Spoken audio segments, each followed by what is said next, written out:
The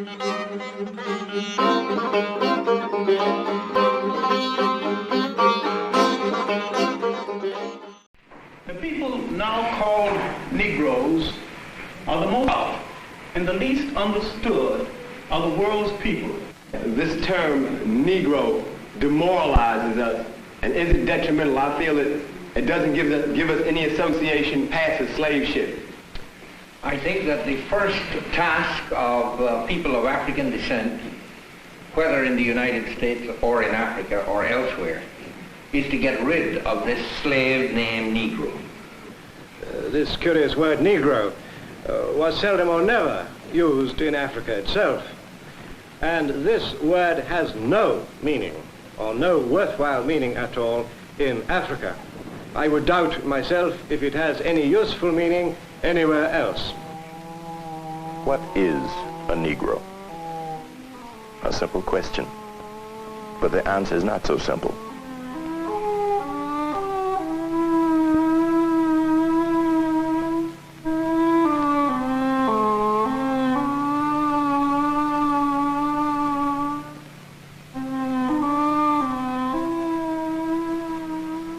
My name is Ossie Davis. I'm an actor and a writer, and the narrator of our series of programs on the history of the Negro people. I'm also a Negro. What is a Negro? In Africa, the word Negro has no meaning. In Brazil, a Negro is a man who's very poor and very black. And in the United States, a man who has any quantity of Negro blood, or whatever that is considered a Negro. Are Negroes a race, a people, or a condition? Our programs will be asking this question in many ways and in many different settings.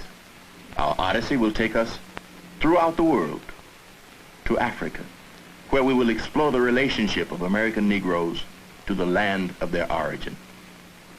To Brazil, where we will ask, is Brazil a racial paradise? And throughout the United States.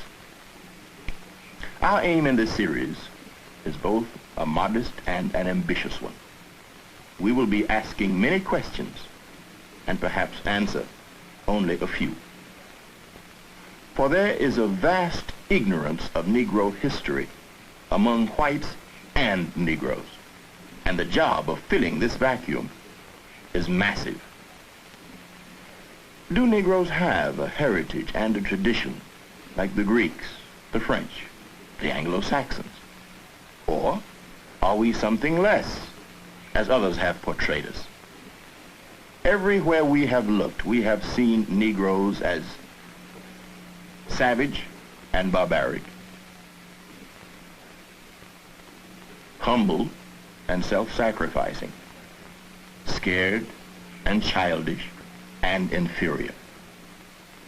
And I remember as a kid coming from some of the pictures, and we spent the whole time from the motion picture house to home satirizing the Negro performances we saw in the film. Well, it was also an admission that somehow or other this was to some degree what we were.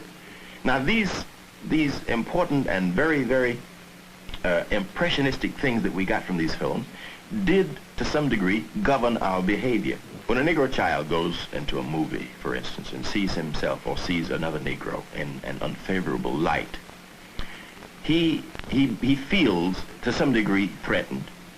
He feels uncomfortable, and a great deal of his laughing at that situation will be the kind of laughter that protects him. It's a nervous attack against him, his self, the way he looks at himself, the esteem with which he holds himself, and how he will rate with his fellows in the streets. You know, it's seeing something happen to you that you can't control, which leaves a scar, which leaves you feeling inadequate. You know, you don't feel loved. You're ashamed to look at yourself, ashamed to go home, ashamed to talk to the boys next door, ashamed even to ask these questions of your parents, although sometimes you do. It's a horrible situation, and sometimes we never get over that. As a Negro, I have honestly tried to believe that I was somebody, and I've always fought during my life to keep that feeling that I did have some value. And I say value knowing what that word means. And there's been many a night in my life when I went to sleep and known very deep inside me that I really wasn't worth much. I still do not really know what being a Negro is or what it means. It means that my skin is a little bit darker. It means that my cultural exposures have been somewhat different to other ethnic groups. It may even mean that as a human being, I might be more sensitive to need and despair.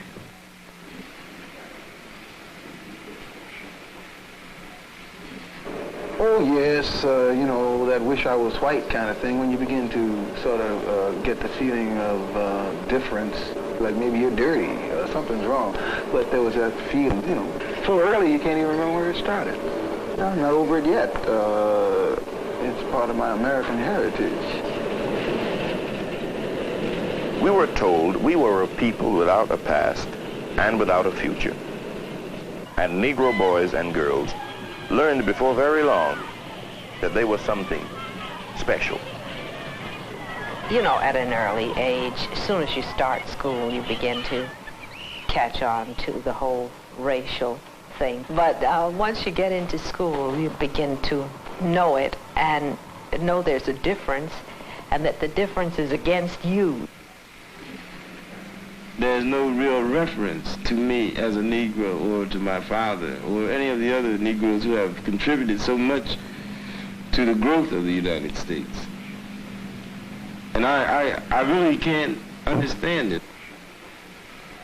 I'll never forget the picture in the geography book of a couple of very ragged Africans, you know. Weeks before we got to the lesson, we were steeling ourselves for it. Some Negro child would find the picture first in the book before we got to the lesson and alert everyone. Look on page 22, you see what's there. And then we dreaded reaching that lesson because it was always something about the savages not knowing anything. And we had to sit there and hear this, and instinctively the white children would turn and look at the Negro children, you know, while this lesson was going on. And so Africa became our shame and our torment. We were told that our past was barbarism and the white man our redeemer. Slavery was a sin, but salvation. Few of us had anything to look forward to. We were afraid to look back. In 1958, Lorraine Hansberry wrote a play, A Raisin in the Sun, that showed the conflicts created for American Negroes by their African past.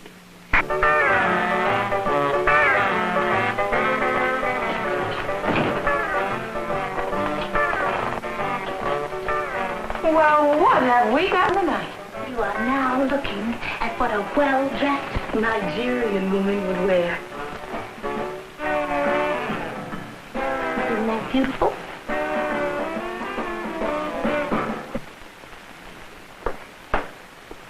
Hey, look, honey, we're going to the theater. We're not going to be in it, you know. George, I don't like that. Do you expect this boy to go out with you looking like that? Well, now, that's up to George, if he's ashamed of his heritage. Oh, dear. Oh, dear. Here we go again. A lecture on our African past, on our great West African heritage. In 1 second, you know, we're going to hear all about the great Ashanti empires, the Songhai civilizations, the sculpture of Benin, some poems in the Bantu, and then the whole monologue is going to end up with the word heritage. Let's face it, baby, your heritage ain't nothing but a bunch of raggedy spirituals in some grass huts. Grass huts? Oh, you see, George, you think you would rather stand there in your splendid ignorance and know absolutely nothing about the people who were the first to smelt iron on the face of this earth while the Ashantis were performing surgical operations when the English were still tattooing themselves with blue dragons.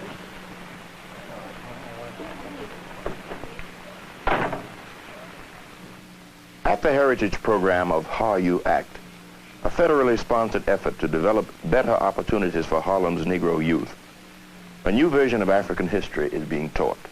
Robert Moore is a visiting lecturer. Mr. Moore, do you think that the so-called Negro would dignify his identity by associating himself with his ancestral background from Africa? After some 300 or 400 years of transplantation from Africa into America, it is obvious that we are not Africans anymore.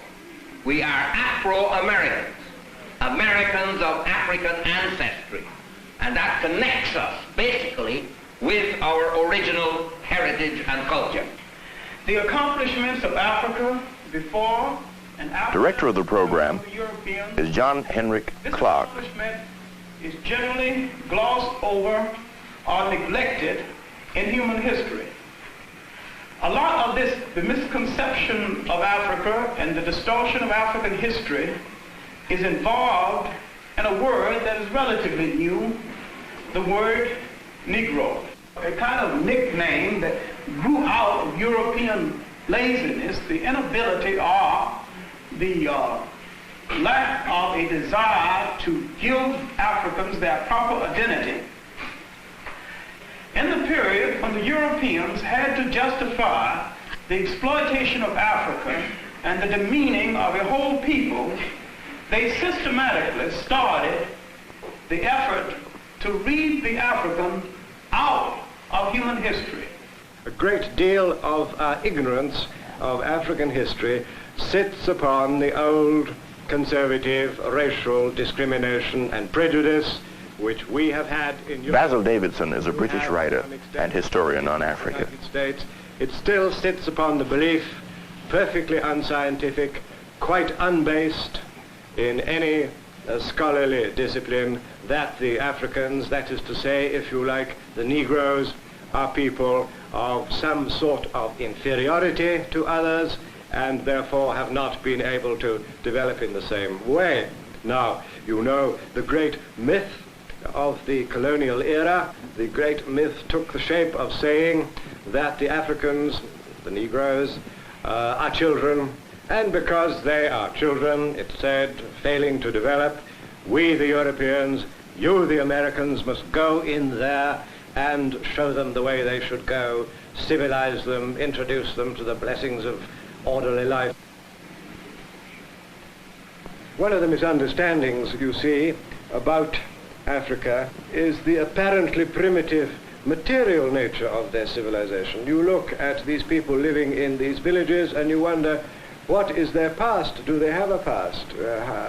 What lies behind it all? They have nothing but a few straw buildings, nothing but a few cattle. It seems quite inconsiderable.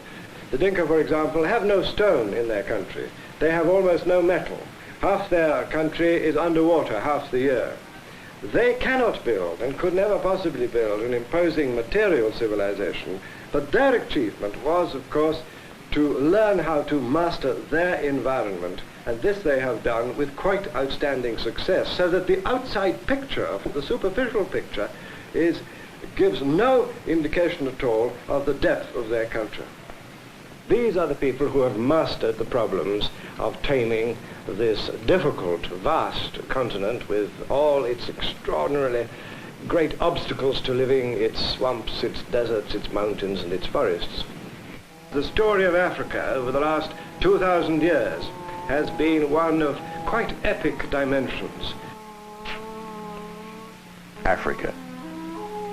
Endless deserts, scorching and windswept by day, bitterly cold at night.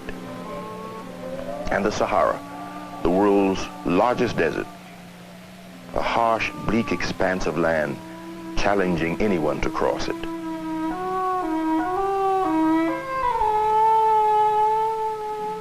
Snow-capped mountains near the equator, gigantic waterfalls.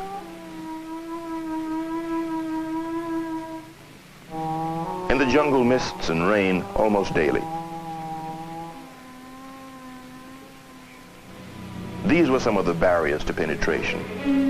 To the outside world, it was the dark continent, a land of mystery, where stories were spread of giants and dwarfs, of people whose heads grew under their arms, of monstrous animals.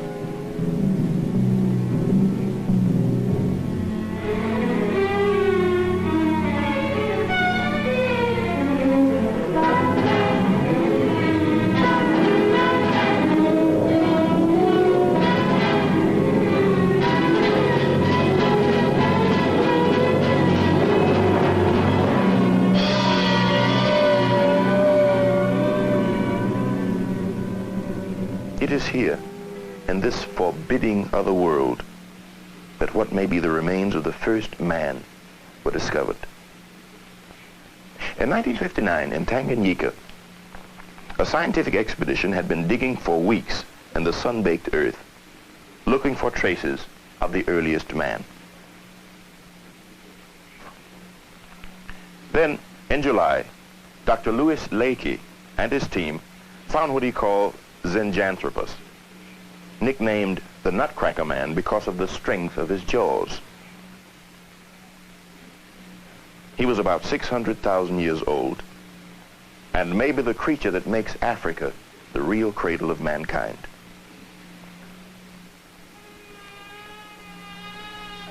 The records of ancient Africa begin with Egypt about 3000 BC.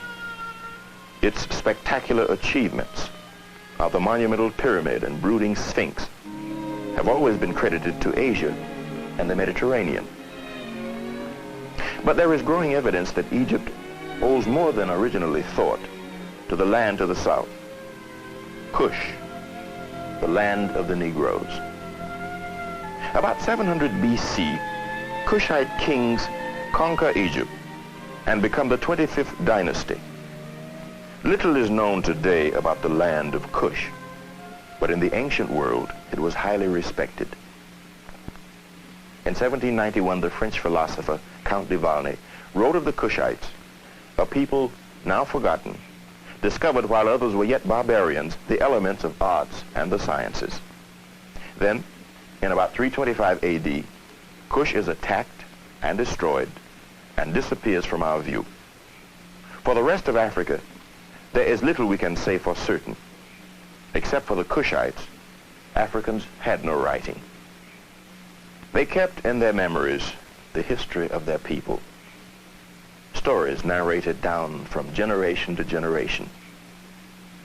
This oral tradition must tell us much of the history that will fill the gaps in our knowledge. In the Western Sudan, Negro kingdoms arise in the medieval periods of walled and fortified cities, markets, and fairs.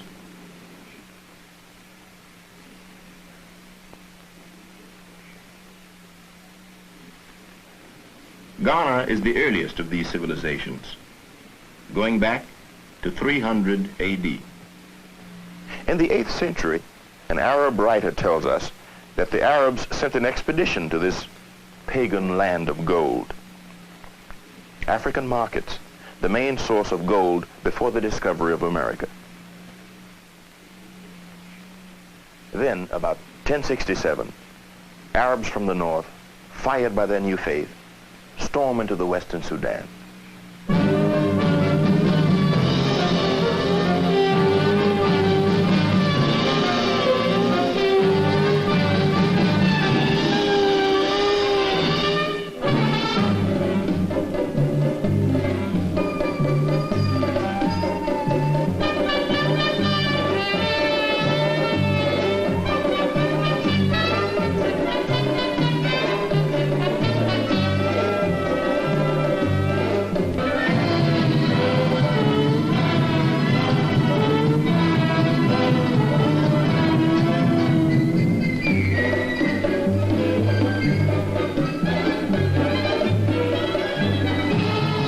After years of fighting, the Arabs conquer Ghana and settle there.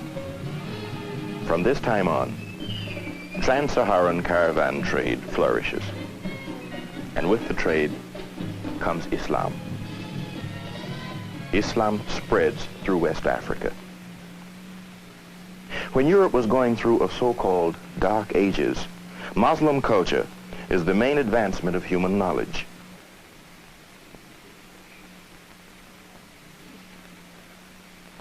Most important of all, a written language comes to the Western Sudan. Almost all that we know about these kingdoms was preserved for us by Arab and Negro scholars of that time. Around the 12th century, Ghana gives way to the empire of Mali. In 1324, King Mansa Musa makes a pilgrimage to Mecca with a caravan of 60,000 people. An Arab traveler arriving in Mali in 1353 wrote, "The Negroes have a greater abhorrence of injustice than any other people. Neither traveler nor inhabitant of this land has anything to fear from robbers or men of violence." Could the same be said of the 14th century England or France? The kingdom of Songhai, most famous for its university, the fabled Timbuktu. Students and scholars from all over the world came here to study.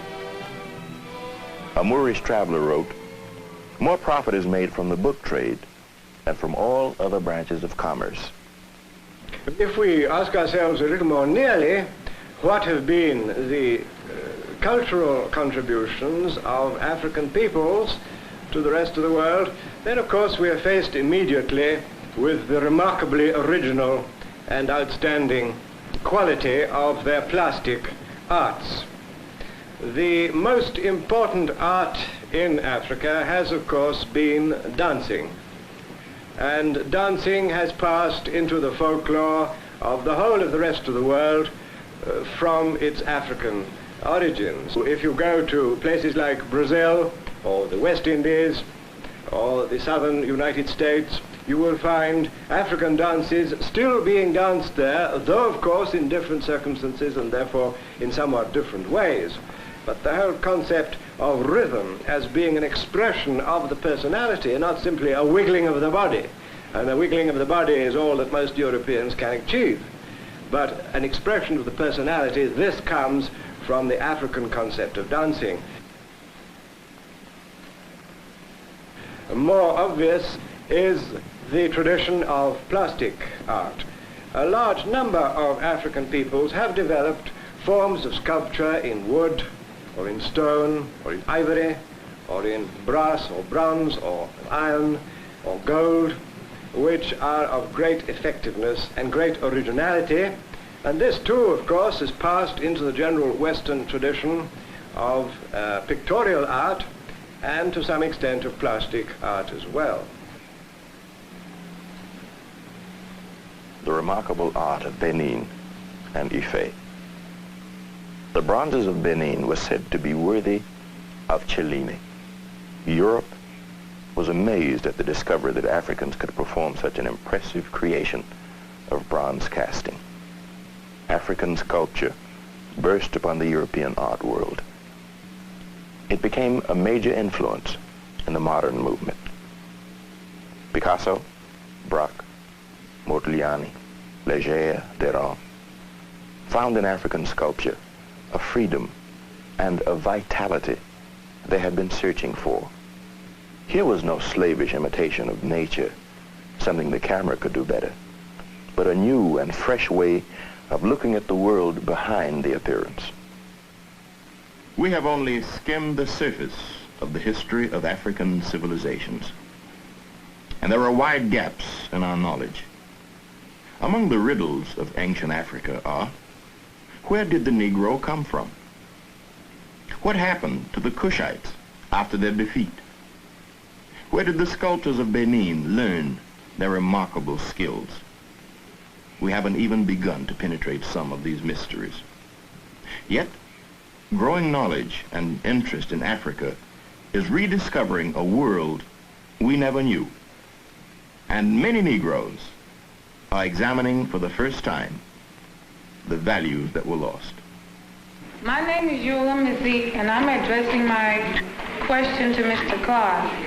I want to know what happened to the so-called Negro culture in America. The most tragic destruction of African culture was the destruction of the African culture brought to these shores, brought to America's shores. Now, the first thing they did was to forbid the drum, forbid all African ceremonies, forbid African ornaments, literally to destroy a people in such a manner that they had to be remade in an American image.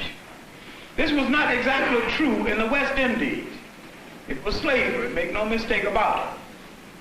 But because it was owned in Ireland, many of the Africans could communicate with each other and maintain some of the African culture, while in the United States it was impossible, because as they arrived, mother, brother, sister were split up and they went in opposite directions.